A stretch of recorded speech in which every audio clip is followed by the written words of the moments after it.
I served with Sergeant Bellavia as a 3rd platoon leader during the deployment to OIF2. He stood in the line of fire and laid down a base of fire for me and the rest of my squad to be able to leave that house. The Army is this weird thing. When you have something traumatic happen to you and you're registering pain in your brain wants to protect you. So there are times that it's forever ago. It feels like 50 years ago.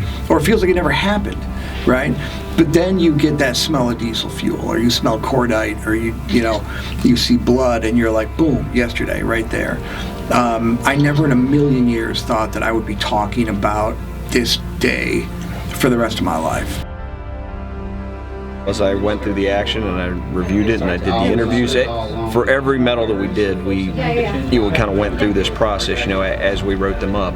And obviously for that one, it stood out a little bit more than the others. And so we did a little bit more, in-depth, I think, interviewing. And as the more I went through it, the more I was convinced. Why we're here is that day, and everyone loves to talk about it. It was an asymmetrical war, it was an asymmetrical fight, right? But the fact is, the days I think about were like the battles that were just, you got an M68, and that's like a little reflex sight. I remember having so many people in my reflex sight that I didn't know where to put the dot. Normally you put it on one target, but there were 3 individuals. Those are crazy days.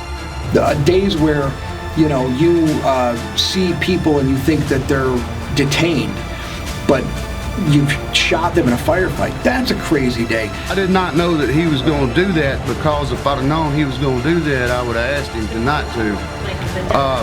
Which is why he's such a hero, is because nobody should be in that position or put themselves in that position, and that's what sets him apart. That's why he deserves the Congressional Medal of Honor. I would have advised against it strongly had I known, but I didn't know that he was going back in. Extremely humble and thankful for this opportunity. He doesn't have to do this for me. He didn't have to have me down here, but I really appreciate being part of this. And man, I just want to, tell everybody what a good soldier he is, what a great soldier he was. If I feel compelled to do something, I'm going to do it. At this moment, I feel compelled to help the Army put as many people in the Army as I possibly can. That is what I would like to do until they don't want me anymore.